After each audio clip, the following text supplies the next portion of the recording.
നീലഗിരി ജില്ലയിലെ ദീനീ സ്നേഹികളുടെ ദീർഘകാല അഭിലാഷമായിരുന്നു ഒരു മതകലാലയം ജില്ലയിൽ ഉണ്ടാവണമെന്ന്.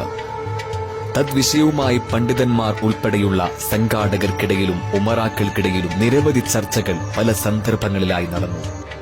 ദീനീ പ്രവർത്തന രംഗത്ത് നിസ്തുല്യ നേതൃത്വം വഹിച്ചിരുന്ന KP ഹാജിയെ ചിലരൊക്കെ നേരിട്ട് കണ്ട് കാര്യങ്ങൾ ബോധ്യപ്പെടുത്തി. അള്ളാഹു തീരുമാനിച്ച ദിനമെത്തിയില്ല എന്ന കാരണത്താൽ ദിവസങ്ങളും കാലങ്ങളും ദീർഘിച്ചുവെന്നല്ലാതെ യതീംഖാനയ്ക്ക് പുറമെ മതകലാലയമെന്നത് സ്വപ്നം മാത്രമായി ബാക്കിയായി. ആരും പ്രതീക്ഷിക്കാത്ത ഒരു സമയത്താണ് കോളേജ് നടത്താൻ ബിൽഡിംഗോ അനുബന്ധ സൗകര്യങ്ങളോ ഇല്ലാത്ത സന്ദർഭത്തിൽ പാണക്കാട്ടെ തങ്ങളുടെ നിർദ്ദേശപ്രകാരം നമുക്കൊരു അറബി കോളേജ് വൈകാതെ തുടങ്ങണമെന്ന ധീരമായ തീരുമാനം ബാപ്പു ഹാജിയെ പോലെയുള്ള ജില്ലയിലെ പ്രമുഖരോട് KP ഹാജി അറിയിക്കുന്നത്. തീരുമാനിച്ചിറങ്ങിയ കാര്യങ്ങളിൽ നിന്ന് പിന്നോട്ടടിക്കാൻ ഇഷ്ടപ്പെടാത്ത ഹാജിയാർ കമ്മിറ്റിയിലെ പ്രവർത്തകരുടെ പിന്തുണയോടെ ജില്ലയിൽ GTMO സയ്യിദ് മുഹമ്മദ് അലി ശിഹാബ് തങ്ങൾ അറബി കോളേജിലേക്ക് കുട്ടികളെ ക്ഷണിച്ചുകൊണ്ടുള്ള പ്രചാരണ പ്രവർത്തനങ്ങൾ നടത്തി. ജില്ലയിലെ വിവിധ ഭാഗങ്ങളിൽ നിന്ന് തൽപരരായ വിദ്യാർത്ഥികൾ ഒരു ദിവസം GTMO യതീംഖാനയുടെ ഓഫീസിനോട് ചേർന്ന റൂമിലേക്ക് ഓരോരുത്തരായി ഇന്റർവ്യൂ അറ്റൻഡ് ചെയ്യാൻ എത്തിച്ചേർന്നു. ഹാഷിം വാഫി, PKM ബാക്കവി ഉസ്താദ്, KP ഹാജി എന്നിവരുടെ സാന്നിധ്യത്തിൽ ഇന്റർവ്യൂ പുരോഗമിച്ചു. തുടക്ക സമയത്ത് എത്തിച്ചേർന്ന വിദ്യാർത്ഥികൾ കുറവായതിനാൽ ക്ലാസ് വ്യത്യാസമില്ലാതെ ചേരാൻ ആഗ്രഹിക്കുന്ന എല്ലാ വിദ്യാർത്ഥികളിൽ നിന്നും അപേക്ഷ വീണ്ടും സ്വീകരിച്ചു. അങ്ങനെ 10ാം ക്ലാസ് പൂർത്തിയാക്കിയവരും നിലവിൽ 10ാം ക്ലാസ് പഠനം നടത്തിക്കൊണ്ടിരിക്കുന്നവരും ഇങ്ങനെ പലവിധ ക്ലാസുകളിൽ പഠിക്കുന്ന വിദ്യാർത്ഥികൾ സ്ഥാപനത്തെ തിരഞ്ഞെടുത്തു. 20/8/2014 ബുധനാഴ്ച ളുഹുർ നിസ്കാര ശേഷം ശൈഖുന ആലിക്കുട്ടി ഉസ്താദ്, സ്ഥാപനത്തിന്റെ പ്രഥമ പ്രിൻസിപ്പൽ സയ്യിദ് ജമലുല്ലൈലി തങ്ങൾ, കാളാവ് സയ്യിദ് അലവി മുസ്ലിയാർ, കോട്ടുമല ബാപ്പു മുസ്ലിയാർ തുടങ്ങിയവരുടെ അനുഗ്രഹീത സാന്നിധ്യത്തിൽ KP ഹാജിയും ജില്ലയിലെ ദീനീ സ്നേഹികളും സ്വപ്നം കണ്ട അറബി കോളേജ് ബഹുമാനപ്പെട്ട ഹൈദരലി ശിഹാബ് തങ്ങൾ GTMO യതീംഖാനയുടെ മുറ്റത്ത് ജില്ലയിലെ വിവിധ ഭാഗങ്ങളിൽ നിന്നും എത്തിച്ചേർന്ന ദീനീ സ്നേഹികളെ സാക്ഷിയാക്കി ഉദ്ഘാടനം ചെയ്ത് തുടക്കം കുറിച്ചു. യുദ്ധകാലാടിസ്ഥാനത്തിൽ ഗൂഡല്ലൂർ വലിയ പള്ളിയോട് ചേർന്ന് ക്യാന്റീൻ സൗകര്യം, ബാത്റൂം തുടങ്ങിയവ വിദ്യാർത്ഥികൾക്ക് വേണ്ടി സജ്ജീകരിച്ചു. കോളേജ് ഔദ്യോഗിക ഉദ്ഘാടന ശേഷം 1/9/2014 തിങ്കളാഴ്ച PKM ബാക്കവി, ഹാഷിം വാഫി എന്നിവരുടെ സാന്നിധ്യത്തിൽ മുഹമ്മദ് ഫൈസി ചിറ്റത്തുപാറ വിദ്യാർത്ഥികൾക്ക് മുത്തഫറിദ് ഓതിക്കൊടുത്തു പഠനം ആരംഭിച്ചു. വിദ്യാർത്ഥികളുടെ താമസ സൗകര്യവും മതപഠനവും പള്ളിയുടെ ഇരുനിലകളിലായി മാനേജർ മുഹമ്മദ് റഹ്മാനി ചമ്പാല, മുഹമ്മദ് ഫൈസി ചിറ്റത്തുപാറ, മുഹമ്മദ് ഹാഷിം വാഫി ദേവാല എന്നിവരുടെ നേതൃത്വത്തിൽ തുടർന്നു. GTMO സ്കൂളിൽ നിന്നും മറ്റും എത്തിച്ചേരുന്ന അധ്യാപകർക്ക് സൗകര്യപ്പെടും വിധം ഭൗതിക വിദ്യാഭ്യാസത്തിനു വേണ്ടി പള്ളിയോട് ചേർന്ന മദ്രസ സൗകര്യം ഉപയോഗപ്പെടുത്തി. തുടക്കം മുതൽ KP ഹാജിയാർ ശ്രദ്ധിച്ചു. മുന്തിയ ഭക്ഷണവും താമസ സൗകര്യവും ഒരുക്കണമെന്ന നിലപാടിൽ ഹയർ സെക്കൻഡറി വിഭാഗത്തിൽ 11 വിദ്യാർത്ഥികളും സെക്കൻഡറി വിഭാഗത്തിൽ 28 വിദ്യാർത്ഥികളും പഠനം നടത്തിക്കൊണ്ടിരുന്നു. തുടക്ക കാലഘട്ടമായതിനാൽ ഓരോ വ്യക്തിനും പള്ളിയിലേക്ക് എത്തിച്ചേരുമ്പോൾ KP ഹാജി വിനീതനായ എന്നോടും സഹപ്രവർത്തകൻ മുഹമ്മദ് ഫൈസിയോടും കുറവുകൾ എന്തെങ്കിലുമുണ്ടോ എന്ന് അന്വേഷിച്ചുകൊണ്ടിരുന്നു. കാര്യങ്ങൾ കമ്മിറ്റിയെ അറിയിച്ച് പരിഹരിച്ച് ആവേശപൂർവ്വം പ്രവർത്തകർ സ്ഥാപനത്തിനൊപ്പം നിന്നു. 2 വർഷം പിന്നിട്ടു. ആദ്യ +2 ബാച്ച് പരീക്ഷയിൽ മികച്ച വിജയം നേടി. ഒരു അറബി കോളേജ് പള്ളിയിൽ പ്രവർത്തിക്കുന്നു എന്നതിനാൽ സ്വാഭാവികമായും ചില പ്രയാസങ്ങൾ വിദ്യാർത്ഥികളും ഉസ്താദുമാരും നേരിടേണ്ടി വന്നിട്ടുണ്ട്. കളിക്കാൻ സൗകര്യമില്ലാത്ത അവർ ഒഴിവ് സമയത്ത് സന്തോഷിച്ചത് നിരത്തിലൂടെ നീങ്ങുന്ന വാഹനങ്ങൾ നോക്കിയും പള്ളിയിലെത്തുന്ന പരിചിതരോടും അപരിചിതരോടും സംസാരിച്ചുമാണ്. 40ഓളം വിദ്യാർത്ഥികൾക്ക് ടോയ്ലറ്റ് സംവിധാനവും ബാത്റൂം സംവിധാനവും നന്നേ പരിമിതമായിരുന്നു. ഓർത്തുപോകുന്നത് ഉള്ള ടോയ്ലറ്റ് സംവിധാനങ്ങൾ അസൗകര്യം സൃഷ്ടിച്ചപ്പോൾ ഗൂഡല്ലൂരിലെ ഹനഫി മസ്ജിദിലെ ടോയ്ലറ്റ് സൗകര്യം ഉപയോഗപ്പെടുത്തിയും അസൗകര്യങ്ങൾക്കിടയിലും ത്യാഗങ്ങൾ സഹിച്ച് സ്ഥാപനത്തെ സ്നേഹിച്ച് പഠനത്തിൽ ശ്രദ്ധ ചെലുത്തിയ പ്രഥമ ബാച്ചിലെ വിദ്യാർത്ഥികളെയാണ്. സ്ഥാപനത്തിന്റെ തുടർചരിത്രത്തിന്റെ ശില്പികളാണവർ.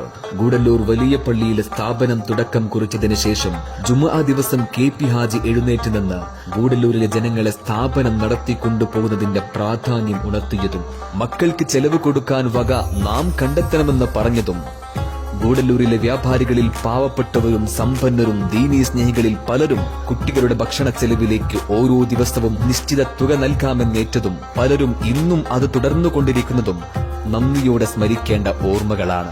എങ്കിലും കെട്ടിട നിർമ്മാണ പ്ലാൻ പൂർത്തീകരണം നടത്തിയേ തീരൂ എന്ന വാശിയിലായി കമ്മിറ്റി അംഗങ്ങൾ. ഗുഡല്ലൂർ പള്ളിയോട് ചേർന്ന മദ്രസ ഹാളിൽ കമ്മിറ്റി യോഗം ചേർന്നു. പങ്കെടുത്ത അംഗങ്ങളിൽ പലരും വലിയ സംഖ്യ നൽകാൻ തയ്യാറായി.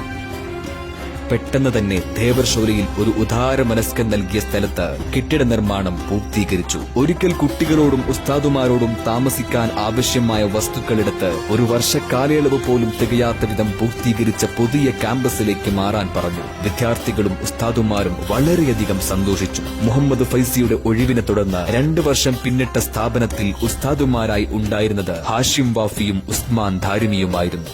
പുതിയ പ്രിൻസിപ്പൽ ഇല്ലാത്ത പ്രതിസന്ധി സ്ഥാപനം നേരിട്ടപ്പോൾ ഇതിന് അള്ളാഹു തീരുമാനം കാണുമെന്ന് KP ഹാജി പറഞ്ഞു. വൈകാതെ തന്നെ ഇടക്കാലമാണെങ്കിലും ഹസൈനാർ ബഖവിയെ പ്രിൻസിപ്പലായി ചുമതല ഏൽപ്പിച്ചു. ദേവർശോലയിൽ എത്തിയതിനു ശേഷം വിപ്ലവകരമായ പല മാറ്റങ്ങൾക്കും സ്ഥാപനം സാക്ഷിയായി. 9/3/2015 ബിൽഡിംഗിന് ഹൈദരലി ശിഹാബ് തങ്ങൾ തറക്കല്ലിട്ടതെങ്കിലും ബിൽഡിംഗ് ഉദ്ഘാടനം ഹൈദരലി ശിഹാബ് തങ്ങൾ നിർവഹിച്ചത് 19/3/2017 അന്നേ ദിവസം തന്നെയാണ് തങ്ങൾ ക്യാമ്പസ് മസ്ജിദിനും തറക്കല്ലിട്ടത്. 11 വർഷ പ്രയാണത്തിനിടെ സ്ഥാപന ചരിത്രം വിവരിക്കുമ്പോൾ സ്ഥാപകൻ ആദ്യ പ്രസിഡന്റ് KP ഹാജി വീണ്ടും ഓർമ്മയിലേക്ക് വരികയാണ്. കോളേജിന്റെ നിർമ്മാണ പ്രവർത്തനങ്ങൾ നടന്നുകൊണ്ടിരിക്കുമ്പോൾ അബ്ദുൽ ബാരി ഹാജി അടക്കമുള്ള നേതാക്കൾക്കൊപ്പം പണി തീരും വരെ അത് വീക്ഷിക്കാനും എത്തിപ്പെടാൻ പ്രയാസമുള്ള ഉയരമുള്ള സ്ഥലത്തേക്ക് പോലും കയറിച്ചെല്ലാൻ ജോലിക്കാർ വരുത്തുന്ന വീഴ്ചകൾ പെട്ടെന്ന് ശ്രദ്ധിച്ച് പരിഹരിക്കുന്നതും ഓർമ്മയിലേക്ക് വരികയാണ്. കോളേജ് കെട്ടിടവും പരിസരവും ഭംഗിയിലും വൃത്തിയിലും ആകണമെന്നത് കർക്കശ ബുദ്ധിയിൽപ്പെട്ടതായിരുന്നു. സ്ഥാപനവുമായി ബന്ധപ്പെട്ട് എന്തു കുറവുകൾ ആരു വരുത്തിയാലും മുഖം നോക്കാതെ കാര്യങ്ങൾ ഉണർത്താനും അദ്ദേഹം മടി കാണിച്ചിരുന്നില്ല. ഭക്ഷണവുമായി ബന്ധപ്പെട്ടോ പഠനവുമായി ബന്ധപ്പെട്ടോ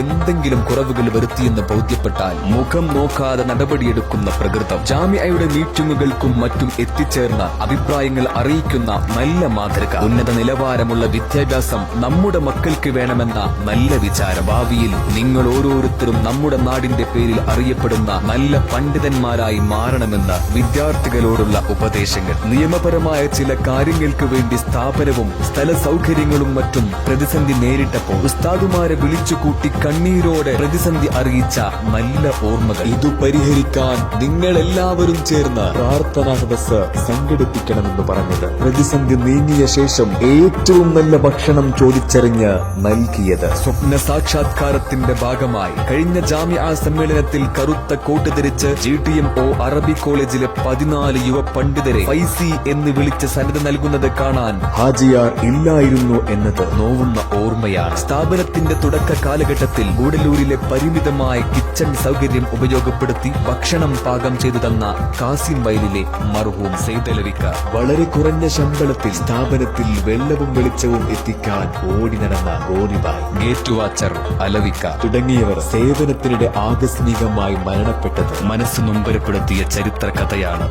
കോളേജ് ഉദ്ഘാടന സദസ്സിൽ സന്തോഷത്തോടെ ജില്ലയിലെ ദീനീ സ്നേഹികളെ നോക്കിക്കണ്ട ബഹുമാനപ്പെട്ട പാണക്കാട് സയ്യിദ് ഹൈദരലി ശിഹാബ് തങ്ങൾ, കോട്ടുമല ബാപ്പു ഉസ്താദ്, കാളാവ് സൈദലവി ഉസ്താദ്, കമ്മിറ്റി അംഗങ്ങൾക്കിടയിൽ നിന്ന് നമുക്ക് മുമ്പേ യാത്ര തിരിച്ച GT മുഹമ്മദ് അലിക്ക, കുട്ടിപ്പാക്ക, മാനുപ്പാക്കയുടെ പ്രിയ പിതാവ് മുഹമ്മദ് ക, മൺമറഞ്ഞുപോയ സ്ഥാപനത്തെ സ്നേഹിച്ച പ്രവർത്തകർ, പൊതുജനങ്ങൾ തുടങ്ങി അനേക ജീവിച്ചിരിക്കുന്നവർ എല്ലാവർക്കും നീ ഇരുലോക നന്മ പ്രദാനം ചെയ്യണേ അല്ലാഹ്. മരണപ്പെട്ടവർക്ക് സ്വർഗം പ്രദാനം ചെയ്യണേ അല്ലാഹ്.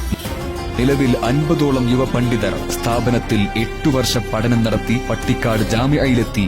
മിക്കവരും ഭൗതിക വിഷയങ്ങളിൽ BA, BCom ഡിഗ്രികൾ നേടിയവർ, സൈക്കോളജിയിലും മറ്റും യോഗ്യതാ സർട്ടിഫിക്കറ്റുകൾ കരഗതമാക്കിയവർ. ഇവരിൽ 28 യുവ പണ്ഡിതർ റെയിൽവേ ബിരുദത്തിന് അർഹരായി ജില്ലക്കകത്തും പുറത്തുമായി ദീനീ സേവനം നടത്തിക്കൊണ്ടിരിക്കുന്നു. 7 ബാച്ചുകളിലായി നിരവധി വിദ്യാർത്ഥികൾ സ്ഥാപനത്തിൽ പഠനം നടത്തിക്കൊണ്ടിരിക്കുകയും ചെയ്യുന്നു. 11 വർഷ കാലയളവിൽ ഇவ்விதം അഭിമാനകരമായ നേട്ടങ്ങൾ കൈവരിക്കാൻ സാധ്യമായത് സ്ഥാപനത്തിന് വേണ്ടി പ്രവർത്തിക്കുന്ന മാനേജ്മെന്റ് ഭാരവാഹികൾ, പഞ്ചായത്ത്, പ്രാദേശിക കമ്മിറ്റി ഭാരവാഹികൾ, ഉസ്താദുമാർ, പൊതുജനങ്ങൾ തുടങ്ങിയവരുടെ സഹായ സഹകരണങ്ങൾ കൊണ്ട് സ്ഥാപനത്തെ സഹായിച്ചവർക്ക്, പിന്തുണച്ചവർക്ക് എല്ലാവർക്കും നാഥൻ ഇരുലോക നന്മ പ്രദാനം ചെയ്യട്ടെ.